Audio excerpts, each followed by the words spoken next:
Michelle here from Sound Intuition to talk about the phases of the moon. In this video, we're going to be talking all about the full moon.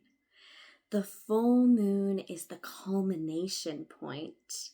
It's what everything has been leading up to. It's a deeper time for action.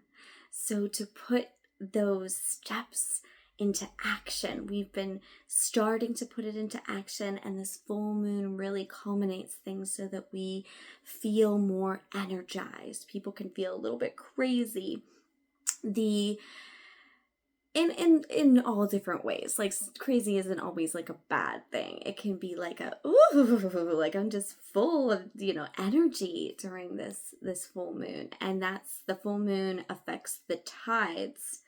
And so too affects the tides in the body, because we are 70% water.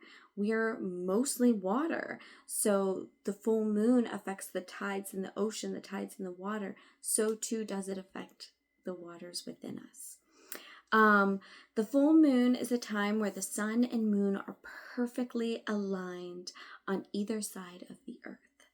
So we're seeing the entirety of our beautiful, beautiful, beautiful Luna. It is a time to let go, to release, to do burning rituals to release and let go. You can write things down that you want to release and just burn them. Burn them either in a little fire safe bowl or cauldron, or in a fire pit. Be safe while burning, please, or with a candle, but again, be safe. This is a time to meditate. This is a time for gathering with other women, just like the new moon is a time for gathering. The full moon is a time for gathering, for journaling, cleansing yourself and all your crystals. It's a good time to cleanse and charge. So not only are we cleansing during the full moon, but we're recharging. So we want to set our crystals out for the full moon to charge them. We want to set our cards out for the moon to charge them. Anything that we want to charge, we set under the full moon. Also, we want to cleanse and recharge our altar space, our sacred spaces, setting sacred space. We set sacred space during the new moon, and we set sacred space during the full moon, which a lot of people do with an altar. So if you have an altar space, this is a good time to refresh it, to cleanse it. This is a good time to set out some moon water. This is a good time to for breath work and to moon bathe, to sit under the moon, to just bask in her glow, to feel it on our skin, to really connect with her.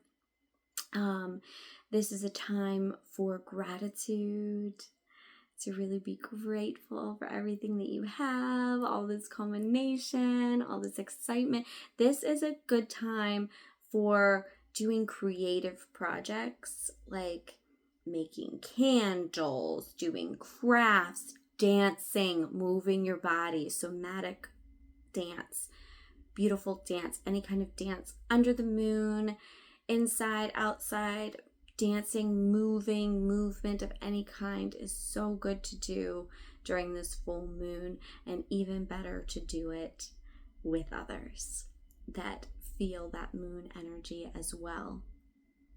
So the full moon, you are feeling a little bit more energized, just like in the waxing phase of the moon that comes right before the full moon. The waxing phase comes right before the full moon phase. So you're feeling more energy, you're feeling more inspired, and then this full moon comes and you're feeling lit up. You're feeling so lit up and just full of energy. So it's like a celebration. It's a celebration, and it's again the culmination. So this is kind of the end of the cycle.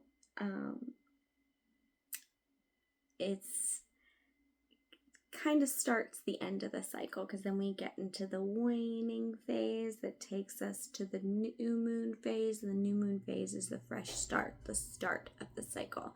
So new moon starts, full moon ends, starts the ending. It's the culmination. So I will share some journal questions to meditate and reflect on. I will share some tarot spreads, some tarot and oracle spreads to reflect on, and I will see you for the next moon phase.